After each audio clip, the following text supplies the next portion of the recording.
bongo. The bongo is known as the ghost of the forest because they're so rarely seen or even heard in the wild. Now the horns on their heads, they're very heavy.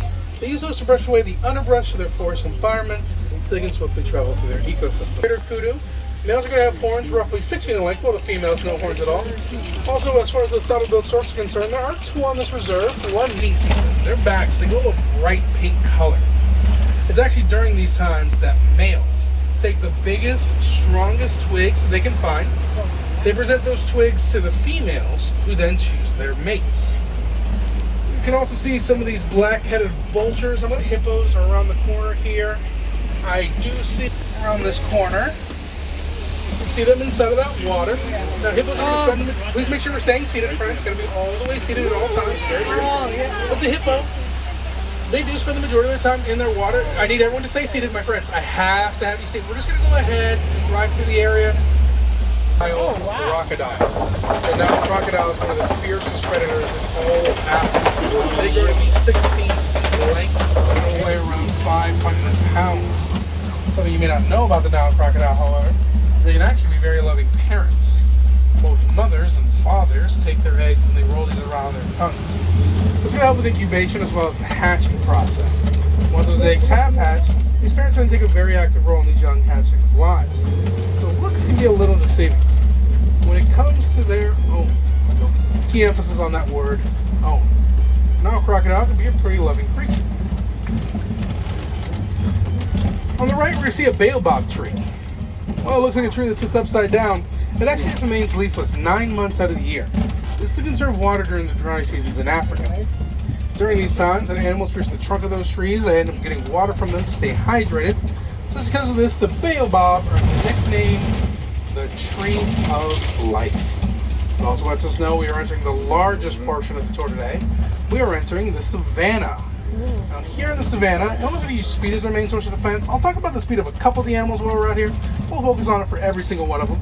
But typically also, when we're thinking of animals inside of Africa, we are thinking about animals that can be found inside of savannas.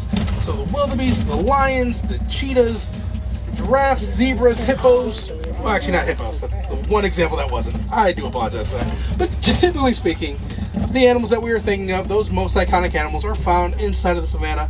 Now, real quickly, I'm going to stop to point out those tiny, tiny little antelopes in the back right-hand corner, or you might miss them. They're known as they're also one of the top 10 fastest land mammals.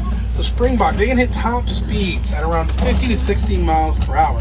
Puts them around 10 to 15 miles per hour, so in the world's fastest land mammal, the cheetah. Now, we can, of course, see these zebras as well as these giraffes. I'll talk about them later on, but they're not who I'm focusing on. I'm focusing on the African wild dogs that can be found in this left-hand corner. This is our only chance to see the wild dogs, so we'll talk about them now.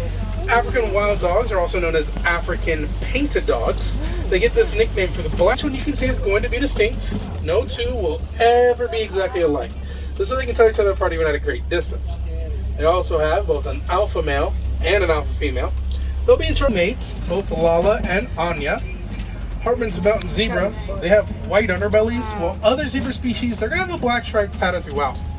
Now, the Hartman's mountain zebra is considered black with white distinct to the Maasai.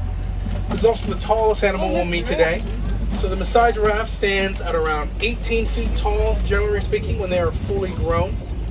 You see a number of them are eating right now. These are actually how and even when he was first born, he was pretty tall. So Humphrey there, when he was first born, he was already standing at around 6 feet. The first thing that baby giraffe learned was gravity.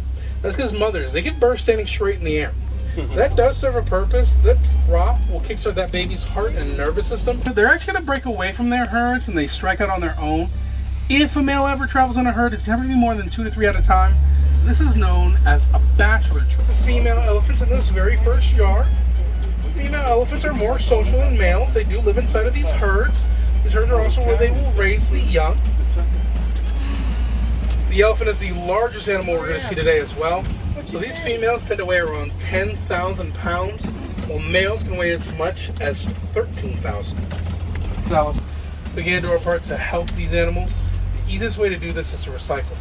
But we focus on recycling old electronic devices rather than just throwing those out. It does help cut down the need to mine for that material, that coltan. It's gray, black, and brown colors to them currently. Takes them a while to get the pink colors you see on the adults. That is very, very rare. right in that back left-hand corner. You're not going to be able to see her sister as well.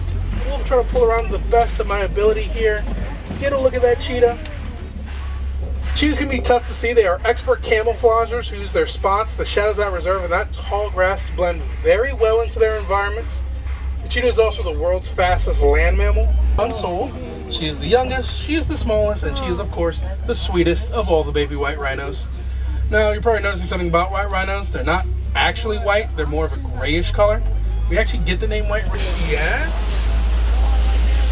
I think I see her on the other side here. Oh, she's actually in the middle of that roof there. She's a little bit tough to see, but little baby Oreo, she's in the dead center of that roof. She has these black and white splotches to her. You can actually see her brother a lot easier because he's fully in view. She's the smallest of all the baby goats, therefore she's considered the rut. There's our side. But Nigerian dwarf goats are very social, playful. Yeah.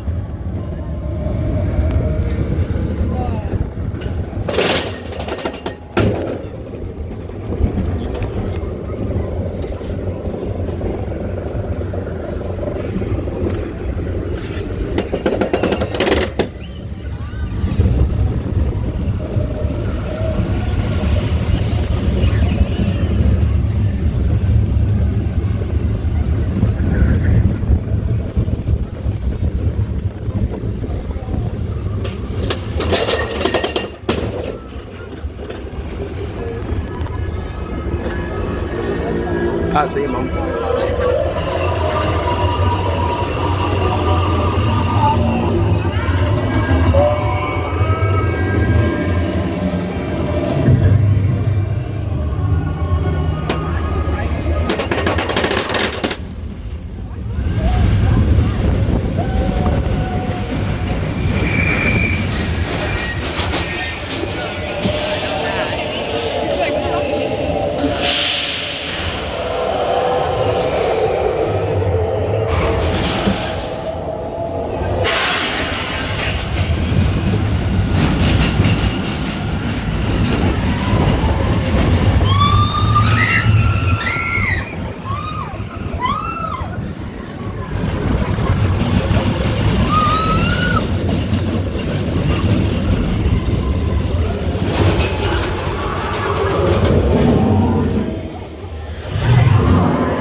That was good, that.